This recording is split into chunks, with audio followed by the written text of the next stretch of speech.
పాకిస్తాన్ ప్రధానమంత్రిగా షాబాజ్ షరీఫ్ ప్రమాణ స్వీకారం చేశారు.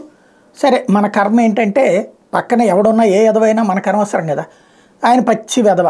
ఓ రకంగా చెప్పాలంటే ఇమ్రాన్ ఖాన్ అంత తెలివైనోడు కాదు, నవాజ్ షరీఫ్ అంత లోకజ్ఞానం తెలిసినోడు కాదు. కాకపోతే అక్కడ ఉన్నటువంటి ఒక కీలుబొమ్మ ప్రధానమంత్రి. అలాగని మనం వదిలేయలేం కదా. అందుకే ప్రధానమంత్రి నరేంద్ర మోడీ ఒక సందేశాన్ని పంపించారు, ఆయనకి అభినందనలు చెబుతూ. అదే సందర్భంలో భారత్ పాకిస్తాన్ సంబంధాలకు సంబంధించి బాధ్యతాయుతంగా చూద్దామన్నటువంటి, వాస్తవంగా ఇమ్రాన్ ఖాన్ హయాంలో సంబంధాలు కట్ చేసుకుంటున్నట్టు పాకిస్తాన్ ప్రకటించింది.